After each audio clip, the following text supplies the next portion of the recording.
Selamat sore teman-teman, ada yang bertanya tentang hukum waris. Kali ini saya akan berbagi tentang hukum waris.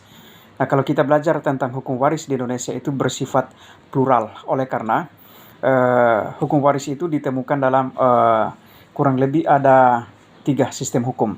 Kita bisa menemukan hukum waris itu dalam sistem hukum adat, kita bisa menemukan juga dalam sistem hukum Islam, dan juga kita menemukan di dalam sistem hukum perdata. Nah, di dalam sistem hukum perdata sendiri itu diatur di dalam buku kedua Buherlik Wetboek atau kitab Undang-Undang Hukum Perdata. Kali ini saya akan berbagi tentang hukum waris dari segi hukum perdata. Jadi jangan dibandingkan dengan hukum adat istiadat atau dengan hukum Islam. Apa yang dimaksud dengan hukum waris? Kalau belajar tentang apa yang dimaksud dengan hukum waris, itu bisa dibaca banyak pengertiannya pada literatur.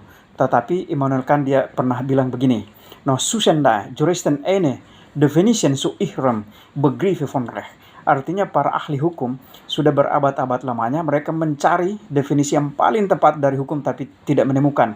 Jadi kalau ada 10 ahli hukum, pasti ada 10 definisi tentang hukum. Tetapi sebagai orang yang mendalami hukum, tentu kita harus punya definisi kita tersendiri yang kita pelajari tersendiri. Dan itu bersifat argumentatif. Nah, kali ini saya akan memberikan definisi tentang hukum waris. Menurut saya hukum waris itu adalah seperangkat norma yang mengatur peralihan harta kekayaan dari pewaris kepada ahli waris. Syarat-syarat dari hukum waris. Nah, syarat-syarat dari hukum waris itu, kalau kita belajar tentang syarat-syarat hukum waris itu ada 1, pewaris. Nah, pasal 830 KUH Perdata, pewaris adalah orang yang memiliki harta kekayaan dan telah meninggal dunia. Kemudian syarat yang kedua adalah ahli waris. Kita akan melihat di dalam hukum perdata siapa saja yang dapat dikatakan sebagai ahli waris. Sebagai ahli waris, yang pertama adalah orang yang memiliki hubungan darah atau ab intestato dan hubungan perkawinan. Kemudian yang kedua adalah orang yang menerima wasiat atau testamen atau testamenter. Jadi orang yang menerima wasiat ini, mereka itu tidak ab intestato, tidak ada hubungan darah atau tidak ada hubungan suami istri, tetapi mereka menjadi ahli waris oleh karena adanya wasiat atau testamen atau testamenter.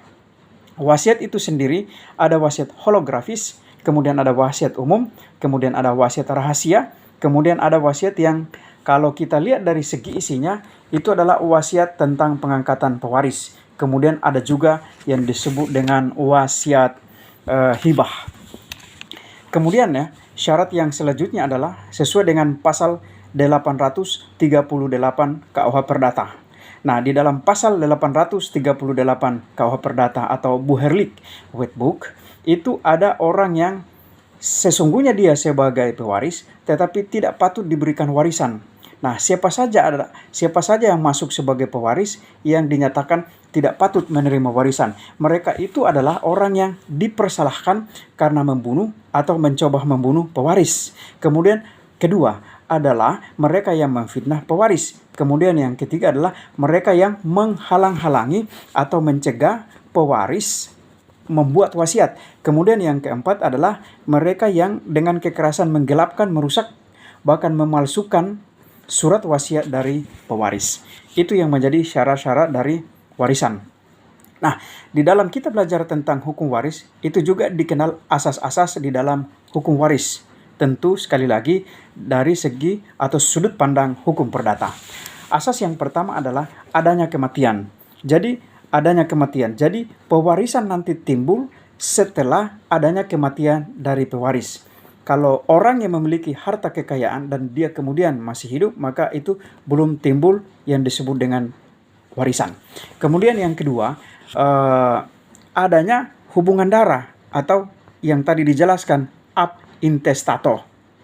Diperbolehkan tidak memiliki hubungan darah, tetapi dia ada disebutkan atau sudah dijelaskan tadi karena ada wasiat, karena ada testamen atau karena ada testamenter. Asas yang selanjutnya adalah adanya penderajatan. Jadi di dalam KUH Perdata itu ada penderajatan. Penderajatan ini adalah kita mengenal yang disebut dengan golongan ahli waris. Jadi penderajatan ini penting untuk kemudian melihat siapa pewaris utama. Di dalam KUH Perdata sendiri, penderajatan itu ada penggolongan ahli waris itu dalam 4 golongan. Golongan 1, golongan 2, golongan 3, dan golongan yang keempat. Nah, siapa yang masuk di dalam golongan pertama atau golongan 1? Golongan 1 adalah anak dari pewaris beserta keturunannya ke bawah tanpa batas. Dan suami atau istri yang hidup terlama atau yang masih hidup, bahasa sederhananya.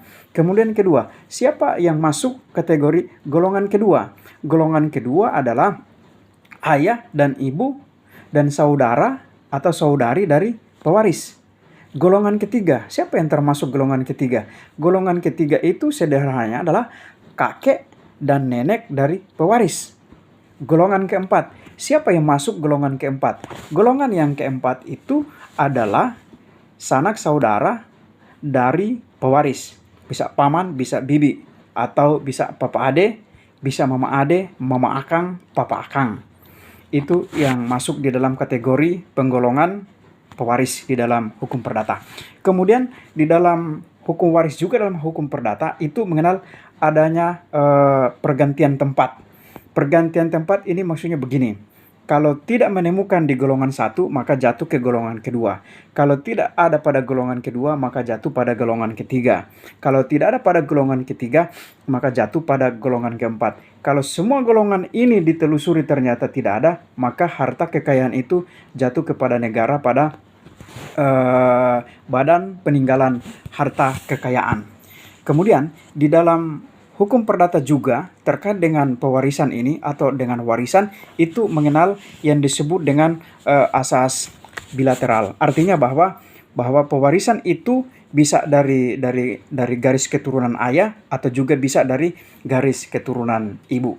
Kemudian di dalam hukum perdata juga bahwa pewarisan itu mengenal yang disebut dengan asas individual atau in persona. Jadi warisan itu tidak boleh dibagi kepada kelompok, tetapi warisan itu langsung dibagi kepada perorangan. Jadi tidak boleh kelompok. Sekali lagi dia in persona, individual, dibagi habis kepada perorangan.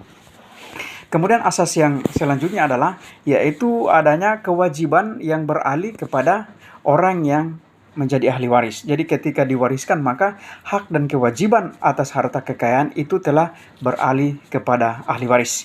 Kemudian yang terakhir juga penting saya menjelaskan bahwa di dalam hukum waris, dalam hukum perdata itu mengenal yang disebut dengan legitime porti. Legitime porti ini adalah yaitu hak mutlak dari ahli waris yang tidak dapat dibagi kepada siapapun, sekalipun itu dengan wasiat atau dengan testamen atau dengan testamenter. Mengapa seperti ini? Dikarenakan KUH Perdata, khususnya buku kedua tentang hukum waris, itu sangat melindungi kepentingan hukum dari setiap ahli waris. Ini teman-teman, mungkin penjelasan singkat ini saya tidak bisa menjelaskan secara detail kecuali kalau kita berkonsultasi, bertemu secara langsung. Semoga bermanfaat. Salam sehat buat semua. Optimis!